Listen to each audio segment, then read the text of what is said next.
Hey, salut à tous, c'est Hugo de l'Undercut. Connaissez-vous BMW en Formule 1?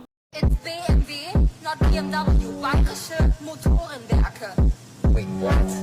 Bayerische Motorenwerke. Ouais, aujourd'hui on va se pencher sur l'histoire de BMW en Formule 1. Une histoire pleine de hauts et de bas et de moteurs très rapides, parfois trop rapides.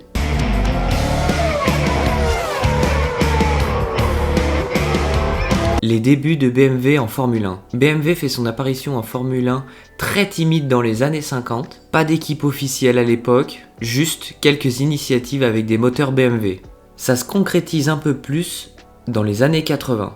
BMW revient officiellement en F1 au début des années 80, cette fois-ci comme motoriste. In qualifying trim, BMW powered Benetton. That is the man who won the Mexican Grand Prix. Now let's go. En 1982, il s'associe avec Brabham, équipe dirigée par Bernie Ecclestone. C'est l'ère des moteurs turbo 1,5 litre. Ils produisent le moteur M12, M13, petit mais monstrueux, plus de 1000 chevaux en qualification. Certains même disent que c'était le moteur le plus rapide de F1, et aussi le plus instable.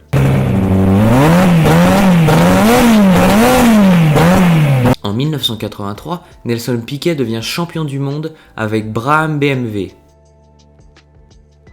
Après quelques saisons où la compétitivité baisse et avec l'interdiction progressive des turbos, BMW quitte la F1 fin des années 80. Il se concentre sur d'autres compétitions, comme le tourisme et l'endurance. BMW a pris la porte, mais pas définitivement. Le comeback.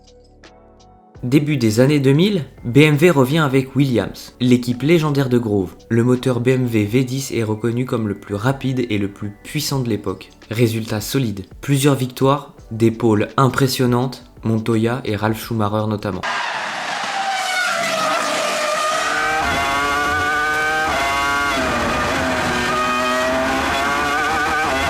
Mais jamais le championnat driver ni constructeur, car Ferrari avec Schumacher et Brown était trop fort. En soi, Williams BMW, c'était l'équipe presse championne, comme un cadeau de Noël où il manque juste une pile. BMW Sauber. BMW rachète une équipe complète, Sauber, rebaptisée BMW Sauber. Une progression rapide, podium, victoire, une victoire historique à Montréal en 2008, avec Robert Kubica. Petite parenthèse dramatique, Kubica survit à un énorme crash au Canada en 2007. Un an plus tard, sur le même circuit, il gagne avec BMW. Oh, he's got off and Kubica hits the wall. It's a huge accident. And real concern on the BMW Sauber pit wall. It wasn't easy. Robert, bravo, bravissimo, bravissimo. That's an historical win, Robert. You are leading the championship now. C'est le sommet de BMW en F1, leur moment de gloire. Mais en 2009, avec l'introduction des nouvelles règles et l'erreur stratégique de délaisser la saison 2008 trop tôt, BMW chute dans le classement. À la fin de l'année 2009, BMW se retire pour des raisons économiques et stratégiques. Et maintenant, après 2009 et aujourd'hui. Depuis, BMW n'est plus revenu en F1.